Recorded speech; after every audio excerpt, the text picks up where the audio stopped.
السلام علیکم سامعین، 15 شعبان المعظم ہے، 8 مارچ ہے۔ عنوان ہے جیل میں بند عتیق احمد کا انکاؤنٹر ہو جانا چاہیے۔ یہ بیان کسی اور نے نہیں بلکہ بی جے پی کے سابق ایم پی نے دیا ہے۔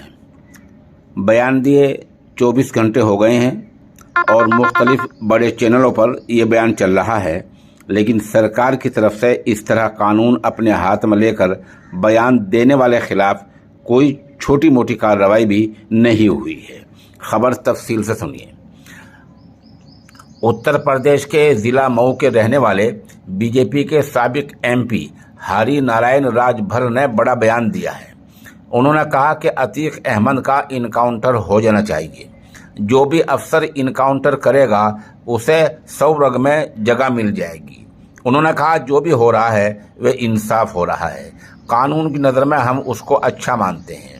یوگی آدتیہ ناتھ کے اقتدار میں سورن یگ چل رہا ہے، یعنی اچھی حکمرانی چل رہی ہے۔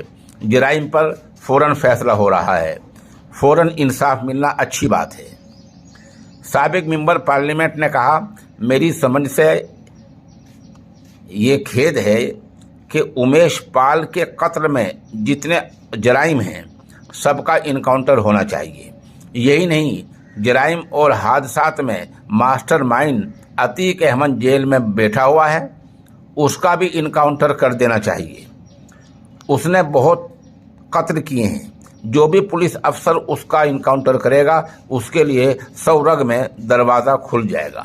انہوں نے کہا یوگی جی کے اقتدار میں کوئی بھی مافیا بخشا نہیں جائے گا۔ انکاؤنٹر کا مطلب آپ سمجھتے ہیں جان بوجھ کر اس طرح کسی کو قتل کر دینا۔ ایک تو کہیں مقابلہ ہو رہا ہے، تصادم ہو رہا ہے پولیس کا اور ڈکیتوں کا، پولیس نے جوابی فائرنگ کی، کوئی مارا گیا، زخمی ہو گیا، کوئی بات نہیں، قانون اس کی اجازت دیتا ہے۔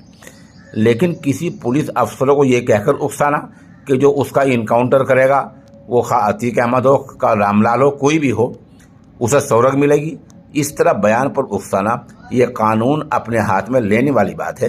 اس ایم پی کے خلاف سخت کارروائی ہونی چاہیے۔ اب دیکھنا یہ ہے کہ سرکار اس بیان کا کب تک اور کیا ایکشن لیتی ہے، لیتی بھی ہے یا نہیں۔